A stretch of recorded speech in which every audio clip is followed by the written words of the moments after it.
What's up, guys? Dave with Miracle Canine Training. We are out here trying to finish off these questions. We had a lot of questions come in that post that we made. We went through all the Facebook ones. We did like 2 parts on the Facebook ones.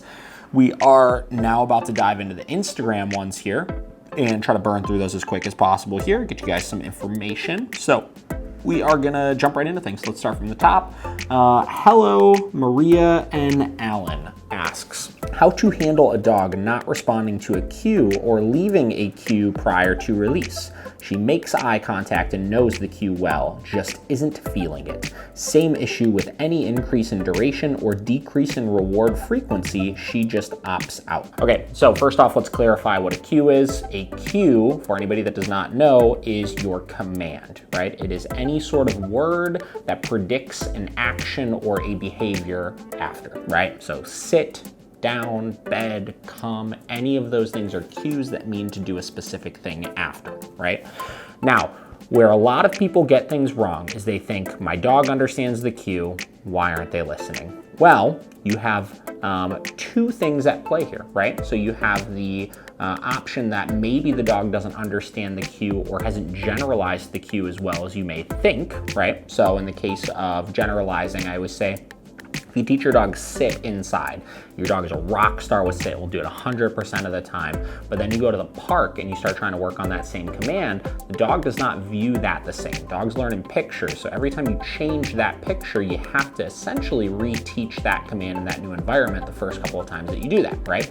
So, first thing I would ask you is, have you generalized your cue well enough, right? Does your dog know sit in multiple contexts? Is it very reliable, right? The second part of the equation is motivation, right? What are you doing that is motivating the dog to respond to that cue? I talk a lot about our training program, and I talk about how the training program is not so much about teaching the cues, but it's more about establishing the communication. What is that communication? That communication is the ability to tell the dog yes and no in a way that they really understand. Emphasis on the really understand, right? A lot of people will think that them just saying good boy, right, is motivation and positive reinforcement. But at the end of the day, the dog dictates what they find either aversive or rewarding, right? So your dog may not find that rewarding at all. You know, they may find looking at the squirrels or looking at the dogs way more reinforcing than that, right? On the contrary, a lot of people think that saying no in a stern voice is enough, that it should get the dog to listen well enough in those situations. And again, your dog dictates what they perceive as aversive. So I would ask yourself, do you have both of those established? A lot of people will go through their entire lives only teaching one of those, the good side of the equation, right? Good with a treat, or yes with a treat, or something like that. And they never get to a point where they could prove things, right? If I've been working on a command or a cue for an extended period of time, right? And I've been doing it for a year or whatever, and I'm still struggling with getting my dog to listen and respond to commands when I'm decreasing the reward frequency, so I'm not using rewards as much, or I'm increasing duration, having my dog hold that position for more extended periods of time, you have to start to hold the dog more accountable for it, right? So again, that's why we use e-collars, that's why we use prong collars, and that's why we also use food with the equations, because I want to create balance and I want to create all sorts of different communications where I can get my dog to do things. So, do you have yes and no established well? If you do have yes and no established well, if you're implementing them, you should not have a problem, right? Now, another thing that I usually recommend people do is, if you've been training your dog for a long time, start working your dog without any rewards a little bit as well. Like I said, I'm all for keeping dogs super motivated and keeping it really positive and fun and stuff like that, but I also want to know that my dog's going to listen if I don't have them. And it sounds like from the way that you kind of worded that question that you've been getting way too stuck on rewards only, right? So keep using the rewards if you want to, but make sure you have your no clearly established with your dog. Make sure you're utilizing something that the dog really cares about to correct for not doing those commands in those situations, and go from there with things. We have a lot of YouTube videos on teaching these forms of communication. We have a lot of YouTube videos on conditioning in the e-collar or the leash with the prong collar in association with these commands, so you can get a head start on things, but it's really as simple as that. Do you have your communication established well enough? I would love to hear you speak about how to work with an anxious dog. So not a super specific question, but I will do my best with it. So anxiety, I typically find, comes from a dog that is waiting for some sort of information, right? That information could be what to do, that information could be what not to do, right? And it is a lack of communication. Anxiety stems from the dog not thinking that they can communicate with us not understanding how to communicate with the dog, and the dog not understanding how to communicate with their environment, right? So through training, what we try to do is we try to bridge the gap between all of those things. And we try to make sure that our dog hits a point where they really start understanding what all of this stuff is. The amount of times we'll get a dog that comes in for, say, a first session or a second session or something like that, and they're just an anxious mess. They're whining and all over the place and frantic and stuff like that. And then we start to establish this communication, and we take something really concrete, like say sit, right? And we'll use the e-collar to hold that sit to a super, super high standard. And what'll happen is when that dog gets into that anxious cycle and I tell them sit and they don't do it because they're too anxious and I correct them really firmly with the e-collar for not doing it, what happens is they immediately snap out of that behavior. We see this all the time where I'll correct them firmly with it. They'll be like, oh, sit. I know that one. They go into that position and then they take their brain and they focus on holding that sit, and immediately we see the franticness, we see the whining, we see any anxious barking and stuff like that just kind of melt away, right? Because you're taking 50% of the dog's brain or 75% of the dog's brain, you're telling them, I need you to do this. This is your task right now, right? And it only leaves 25% of their brain to worry about other things, right? Another key point on anxiety in general is a lot of people think that anxiety stems from something that's happened to the dog, right? Or some sort of past trauma that the dog has had, right? Whether it's an abusive household or being left in a crate for, extended periods of time, or any sort of terrible thing that somebody could do to a dog, right? And I'm here to tell you that 9.9 out of 10 times, anxiety has little to nothing to do with the history of the dog. It simply is a genetic predisposition that dogs have to be anxious, right?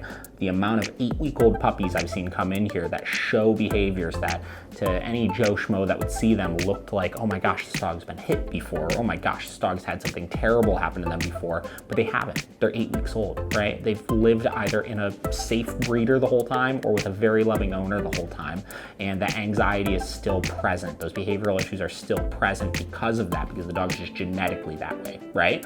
Now, that doesn't mean that you can't work through those things, but it means you have to more quickly and more firmly hold the dog to a clear criteria and establish really clear communication. So, quick little rant on anxiety there. Again, depending on the kind of anxiety you're having or what specifically the dog is acting anxious towards, there's a lot of different ways to work through it. Next question, that question was from the Pumpkin Ater. This next question is from Pseudo LFA. This person wants to hear about leash reaction and aggression to new dogs. So I'm going to sandwich these two into leash reactivity and leash aggression, right?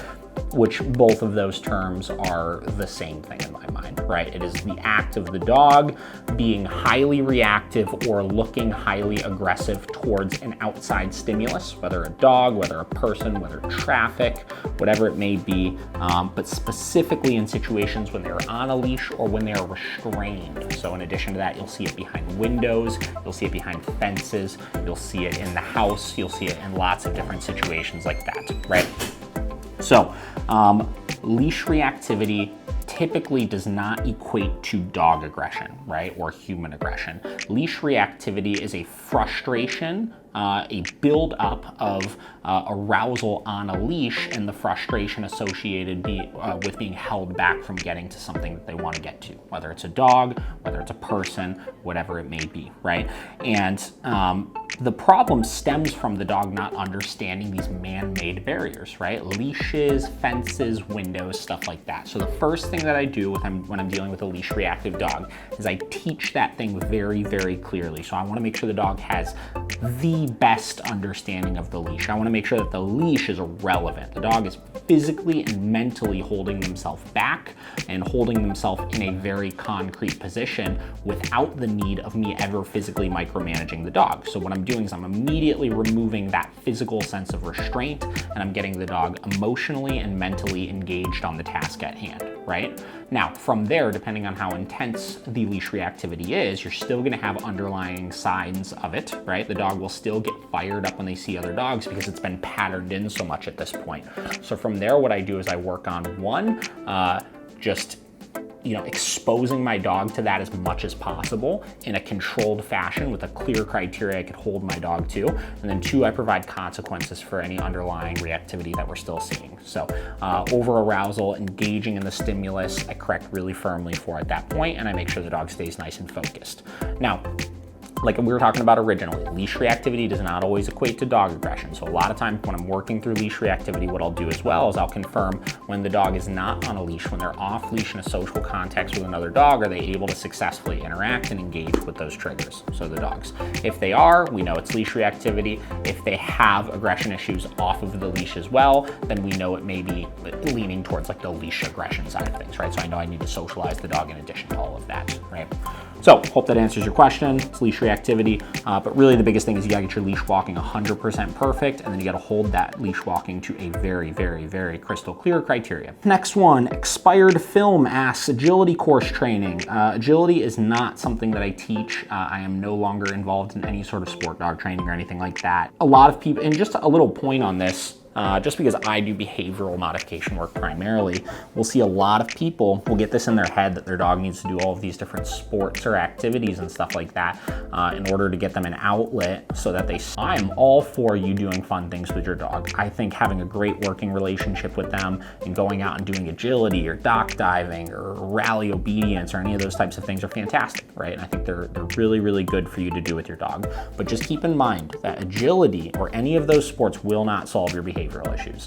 Those are simply ways to wear the dog out mentally, right? But ultimately, in order to work through behavioral issues, you have to make sure that your dog understands clearly right from wrong through basic behavioral training and through basic communication. So there's other trainers out there that do agility training. Like I said, we just don't do that here. Next question, Lauzahals asks anxious dogs. I answered that question a little bit up, so just go back to that one and you will see what we talked about with anxiety, right? Dogs lacking information. That is it, right? Next one, Kaya Graves. Jealousy. Our older dog gets jealous and snaps at our younger dog if someone greets her first. Okay, so jealousy here typically is not jealousy in the way that we look at it from a human standpoint, right? Of wanting something that the other one has or whatever it may be, right? Jealousy actually is just resource guarding, right? So jealousy or dogs snapping at other dogs when it comes to greeting or affection or stuff like that comes down to the dogs controlling the resources or viewing us as resources as opposed to the other way around, right? So, and I made a post about this the other day, talking about it from a food standpoint, right? A lot of people will have resource guarding over bowls of food, or they'll have resource guarding over toys, or the big three are food, toys, affection, right?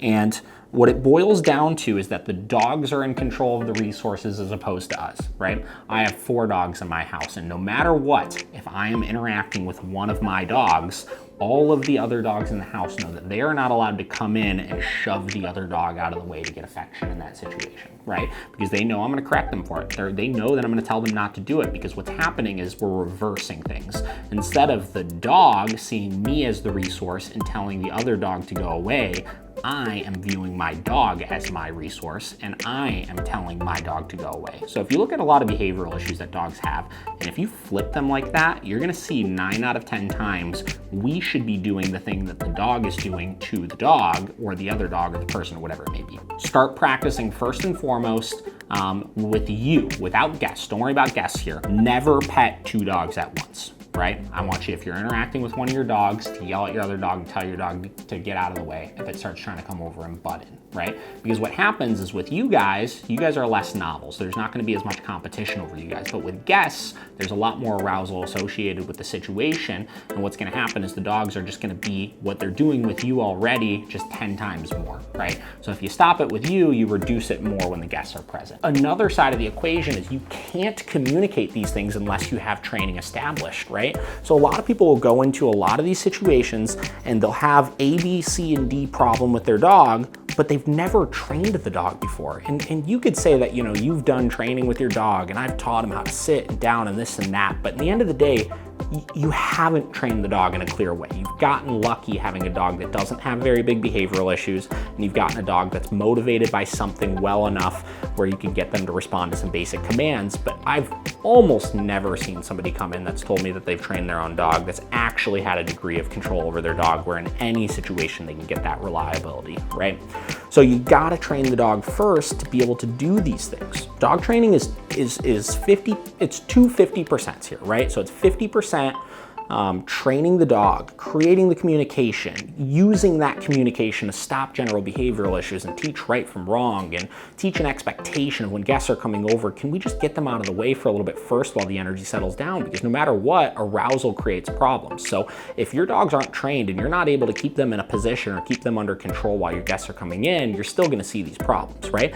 Then it's 50% understanding, what do I do or what do I not do? How am I possibly making this problem worse? How are some of the things I'm doing in my day-to-day contributing to this problem, right? So you gotta look at things like that. You gotta train the dog. You gotta have a clear way to tell the dog when it's doing something that you don't want them to do in a very motivating way to them. Then you gotta start using it to take control of the resources in your life, right? Food, toys, affection. There should never be competition over those three things. That means no matter what, there's no toy stealing, there's no food stealing, there's no affection stealing. I don't care if you're not having problems with your dog. I don't care if you are having problems with your dog. That is a rule that any multi-dog household should be following if you want to get past some of these things. So hope that helps. Sydney Virgin says, tips for separation anxiety for a recent adopted dog. Okay, so separation anxiety, this one's a little bit more specific than general anxiety, like we were asked before by people. So getting into separation anxiety, what I find is that separation anxiety comes from not a dog that can't be separate from the owner, but an owner that can't be separate from the dog, right? So separation anxiety, like we just talked about in the last question, is a 50-50 rule, right? So 50%, what am I doing that's contributing to the problem? So let's break down a couple of things here. Is your dog always following you around the house? Is your dog 100% of the time on the couch with you if you're sitting on the couch? Is your dog 100% of the time on the bed with you if you're laying on the bed? Is the dog never in a crate or never isolated from you in any way when you're home? Are you petting your dog every single time they come up to you and nudge you? Are you smothering the dog with love and affection immediately upon coming home from work every day, right? All of these things do one very simple thing. They create contrast between being immediately with you, immediately right next to you, and being away from you. So one is the greatest thing in the world to the dog. The other signifies nothing but restraint from the greatest thing in the world, right? So separation anxiety doesn't start with when you're gone. Separation anxiety starts with what's going on when you're there. Have you ever went longer than an hour when you're home without interacting with your dog? If you haven't done that, that's a problem, right? Because what's gonna happen is the first time you go to try to remove yourself and put that dog into a crate or leave because the dog has never had an extended period of time longer than a couple of minutes without getting interaction from you, they're gonna start freaking out. Now, some dogs can handle this, some dogs cannot handle this. Like we talked about earlier, there are dogs that are genetically just sound and stable and don't have problems, and they're really good, and you can do anything with them and you're not gonna have a problem. And then you have dogs that are genetically anxious, right? And those genetically anxious dogs get reliant and glued to all of those things that we're doing, which exacerbates the issues that we're having with them, right? So a couple things you need to do for separation anxiety. One, anytime you leave the house and come back, I don't care if it's for an hour, I don't care if it's for 3 hours, I don't care if it's for a full day at work. When you get home, let your dog out of the crate. Take them out to go to the bathroom. But from the minute you let them out of the crate, while you're doing all of that, you're enforcing 20 minutes of no touch, no talk, no eye contact. What's gonna happen is your dog's gonna come out of the crate and they're gonna push you and push you and push you and push you for attention. They're gonna push you for some sort of response, and you have to ignore it. And what's gonna happen is after a week of doing that, 1 week of doing that, you're gonna see your dog's gonna come out of the crate, And your dog's gonna be excited, obviously, because they're excited to be out of the crate, but they're gonna go find another way to occupy themselves. They're gonna go pick up a toy. They're gonna go run around the yard and get some zoomies out and stuff like that. But they're not gonna be reliant on that affection from you because they realize no matter what, they're not getting it. This is something I do with my dogs every day when I get home from work. And what I do is I create less contrast. Being out of the crate isn't super, super exciting just because I'm home, right? You're out of the crate, you can be excited about it, but you're not getting anything from me, right? So that's number one thing that you need to do right off the rip here. Let's break down the second thing here. If you're having massive separation anxiety issues with your dog at home, you should be monitoring all of your interactions with the dog, right? You don't have to write them down on a piece of paper, but you need to make mental notes of every single time you are physically interacting with your dog. What are you reinforcing? Who is in charge of that social interaction? Are you possibly reinforcing something that you don't want, right? Is the dog in an anxious state of mind and you're petting the dog to try to console them, which on the contrast is you are reinforcing that anxious state of mind? Is the dog in a position where, every time they walk up to you and they nudge you on the hand, you scratch their head, which is getting them in a state of mind where they're dictating, oh, I can get affection out of this person. I can give them a command, which is that head nudge or that paw or whatever it is that makes them give me attention in that situation, right? Those are all things that we do not want. So you gotta start monitoring all of those interactions in your day-to-day with your dog. You gotta start monitoring them and making sure that you're skewing things where the dog is learning to just do their own thing for a little bit. Thing number 3 you need to be doing is using a crate. Anytime you leave the house, the dog needs to be in a crate. Periodically throughout the day, you need to put the dog in a crate, right? Your dog needs to learn how to be away from you and be okay with that, right? By addressing all of those things we just talked about, you've addressed the human side of the equation and you've made sure that you're not doing anything to make anything worse, right? Now we do the training side of the equation, right? We do the other 50% of it, which is starting to establish rules and consequences. Do you have a really good bed stay taught where you could start to create that forced separation without putting the dog in a crate? Can I get my dog to hold a bed stay for an hour in the corner and see me off doing all sorts of things, but learn that they don't need to be a part of all of those things? Do I have the ability to tell the dog no for when they start getting anxious and pawing at me looking for help or scratching at the crate door, barking excessively in there or anything like that, where I could tell them to knock it off and chill out? And if I can start interrupting that sequence of escalation and patterning the things that I want, what we see is that separation anxiety gets down and down and down and down and down until ultimately you're in a place where the dog can control themselves. So separation anxiety is a lot. There's a lot that goes into it, but those are some of the key steps with it. Next question. This one is from Hey Jude. Basic don'ts everyone should know when we're starting out, but maybe we don't. Could help big problems from even starting. This is a good question. So basically the idea is we want to be proactive with things, right? We have to understand the psychology behind what is causing some behavioral issues. And if we can understand the cause of some of them, then we could stop some of these issues from happening in the first place. Couple things that pop off to me right off the rip here. So number 1 would be using a crate, right? This is not necessarily a don't, but this is more of a do, right? Most people do not use crates. Not most people, a lot of people do not use crates with their dogs right off the rip, right?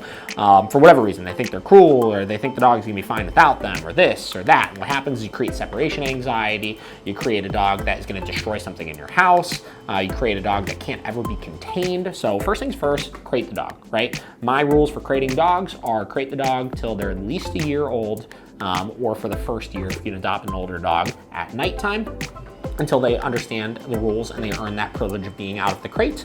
The second one would be crate the dog until they are 2 years old, or for the first 2 years of owning the dog until you're not home. Or you can do that one indefinitely. I personally still crate my dogs when I'm not home.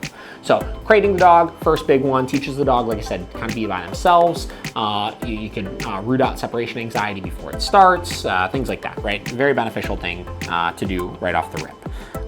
The next one is when you're out on your walks, don't socialize your dog on the leash, right? We will see people so frequently. They let everybody come up to their dog and pet them.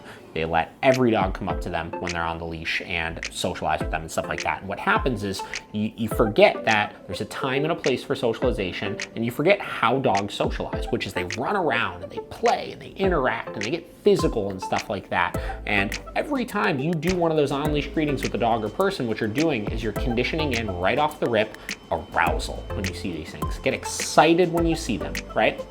The second thing is you're creating frustration because the dog wants to socialize and wants to run around and play and wants to do all of these things, but they're not able to because they're on the leash, creating frustration, creating leash reactivity. So no on-leash feedings ever would be the next one. And then just other basics, like don't put your face in your dog's face, right? There's no reason why you need to be giving your dogs smooches on the face and doing one of these every single time you see them. It's really, really, really just intrusive to the dog. It can create problems. Later on in life, if the dog starts getting stressed out, you could start to you could start to develop aggression issues, and the dog trying to kind of check you for trying to do it. So don't stick your face in their face, you know. Then getting into other things like don't not train your dog, right? Don't wait until the dog is having problems before you start training. Most issues also stem from lack of communication. And how do you create communication? You create it through training. So get your dog trained right away before you have problems so that you could address things before they come up. I tell my clients, if we have the ability to tell them yes and no in a way that they understand, then anytime something comes up, even something minor, that is the first time they've ever tried this, they've never jumped on the counter before, they've never done this, I could address it right away. I could tell them, nope, that's not acceptable. I can correct them for it. And because I have that communication established, it's not going to become a reoccurring thing later on because of that. Like I said, lots of little things like that. Really, in a nutshell, you want to make sure that you're kind of ironing out, training the dog, ironing out, not creating problems, not creating any sort of undue stress, and doing things like that. This is one I'm going to make a post on individually later because I want to put some thoughts together on specific things for, but those are a couple of basics to get you started with things. Okay, next one from Squally Squall, fence fighting. Fence fighting is a very, very, very easy thing to stop. It is, essentially when you let your dog into the backyard, your dog starts running the fence, your dog starts freaking out at the fence line, barking, growling, whatever it may be. E-collar on the dog. Make sure it's on tight enough, make sure it's all situated and working. Let the dog into the backyard. The second they run up to the fence and start growling, barking, freaking out at it, you turn your e-collar all the way up, you tell them no, you tap the button. If your dog runs back to the fence again, you tell them no, you tap the button. I have stopped fence fighting that dogs have been doing for years with one correction like that. Again, some people give me a lot of hate for this one. Some people don't like that I'm telling them to correct their dog very firmly for this. But I'm telling you, you don't have to struggle with that one. That's one that will get stopped so unbelievably quickly. E-collar is the tool for that one because it gives you the ability to communicate with your dog while they're at a distance, while they're on the fence. And at that point, once you give the correction for it, we don't care what the dog does, right? Don't call them back to you. Don't tell them to sit or anything. As long as they disengage from the fence, they can do anything at that point that they want them to do. Okay, next one from the Gina D. I am struggling with a pup that doesn't know how to dog with other dogs. He wants nothing to do with them, and if they try to play, he immediately rolls over and cries. I mean, first thing I would ask you is the dog doing anything else aside from rolling over and crying? Because if they're just rolling over and crying, but they're not trying to attack the dog, they're not trying to do anything past that, I mean, just continue socializing them. They need more exposure to these dogs. You're probably not giving them enough of it, right? Now, the other thing would be looking at the types of situations you're socializing them in. Is this off-leash situations like we talked about where they're going to be appropriate social interactions with the other dog, or these on-leash situations where there's a lot of frustration involved in it that's going to create mixed signals.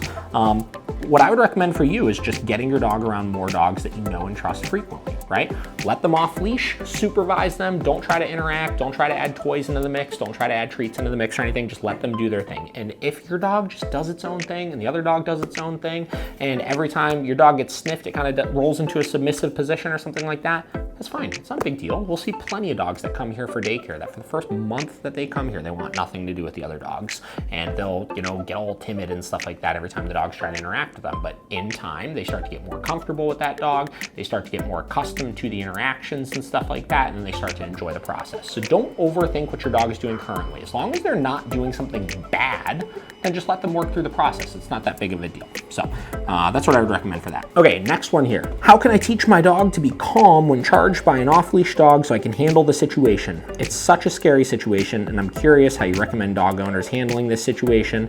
In the past, kicking the dog, screaming, throwing my arms up, etc. has worked to keep the dog far enough away, but we had an incident yesterday where a little dog gave 0 Fs and continued attacking mine. It was a small dog, so he's fine, but we were a bit shaken up, and I want to be more empowered if something similar were to happen again. Okay, so I take a no-nonsense approach with this one. You have to understand the severity of your dog being charged by an off-leash dog, right? And the repercussions that can come from it, right? My job when I'm out on the walk is to protect my dogs at all costs, right? That means that it is my job to make sure that no other dog or no other person comes into their bubble in a way that they don't find acceptable. And I've been rushed by a lot of off-leash dogs in the 6 years or so that I've been doing this, and I've never had one actually get all the way up to my dog before. So, first part of the question is, how do I keep my dog calm when it's happening? Honestly, in the reality of things, your dog is not going to be calm in this situation. Anytime that you are presented with a situation where you are essentially losing a degree of control, your dog is going to get very stressed out from it. So don't worry about them being calm. So here's how I handle it. I'm walking my dog. First and foremost, I predict these things from happening before they happen. So I have a very good read off of what's going on in front of me, behind me, to the side of me, and I'm trying to avoid getting caught off guard. Now, inevitably, you could still get caught off guard at times, but a lot of times you'll be able to notice, that dog over there isn't on a leash, so I'm just gonna avoid that situation. And this house here, usually their dog is not on a leash, so I'm gonna go a different route or something like that, so that I don't run into that situation in the first place. At that point, once I have confirmed that I've done my part to not willingly walk into these situations where it's gonna happen, then I implement whatever I need to protect my dog at all costs. So my go-to is a nice boot to the face. There's another one that I get a ton of flack. I don't want to kick a dog, right? That is not my goal with things, right? But in the end of the day, my job is protecting my dog. And when an off-leash dog is running at my dog, I don't know if that dog's going to attack my dog or try to play with my dog or what. But in the end of the day, I am not going to wait and find out. So as the dog is coming up, take your leash that you're holding, put your dog behind you, wind up, get a good kick that's gonna get that dog to deter away from you, and repeat that process until that dog runs away. It sounds like this is a small dog, so if you really went for it, I am positive that dog would have turned around and ran around screaming. So don't hold back, don't be afraid in those situations. The owner is not gonna be happy with you, but in the end of the day, I don't care because their dog is off leash, right? So that's how I handle it. Don't overthink it. Whatever you need to do to get that other dog away. Other things that I've done before or had clients do before is carry around, if you're really scared this is gonna happen, carry around an air horn with you, right? Literally one of those small little bear deterrent air horns, the real loud noise ones. And the second that dog comes running up to you, blast that thing, that dog's gonna scramble at that point. Whatever you need to do to keep the other dog away. Last two questions here. Always down for socialization tips. We kind of touched on socialization a little bit here. So first and foremost is understanding where is appropriate for socialization, where is not appropriate for socialization. A lot of people try to do socialization on the walk, or they try to do socialization, in situations where there's other things present that are going to create problems. Don't do any of those things. Remove all of those from the equation.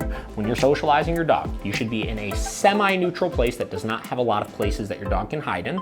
You need to make sure that there are no resources present, so food, toys, affection. That means all humans present cannot interact with the dogs. The human's job is lifeguard. The human's job is supervising and making sure problems don't happen, right? No toys can be present. No treats can be present. These are new dogs that we need to make the socialization about the dogs, right? So make sure those two dogs can freely socialize with each other without any sort of outside influence. At that point, both dogs should have some sort of means of telling them to stop if they're doing something that I don't want them to do. In most of these dogs' cases, that's going to be an e-collar if they've been trained, or if you're just verbally responsive, which I don't typically trust that, but we want to have some sort of means of interrupting the dog, and from there you supervise. You supervise, you watch, you let them hang out, you let them socialize. If your dog gets too pushy, you interrupt it by telling them no and giving a firm correction for that. That will help take the energy level from getting all the way to an 11 all the time, and it will only let it get up to an 8 because they're going to start checking in with you and being like, is this okay? Is this okay? Is this okay? And that's ultimately what we want. If there's any concerns that your dog is actually going to attack or bite the other dog, you do this with a muzzle on until you are 100% certain and built a lot of success with the dog not doing so. Last step, how to stop my dog resource guarding favorite humans, me especially against other dogs. Again, we've talked about human resource guarding a little bit up there. Resource guarding comes down to, again, the dog viewing you as a resource. So how do you flip that? How do you get you viewing your dog as a resource? And at that point, how do you protect your resource from outside things to get your dog out of that state of mind? First step is giving your dog consequences for unwanted behaviors, for getting too pushy with you, for jumping on you, things like that, getting them into a more compliant and submissive state of mind. Second one is you communicating the boundaries to the other dogs and making sure they're understanding that when you're interacting with your dog, no other dog is allowed to come in and steal that interaction at that point. Hope that helps. Read the 5th question on jealousy, and that will give you all the information that you need on that. Okay, guys, we just cruised through all of those questions. We did it. We're done with all of them.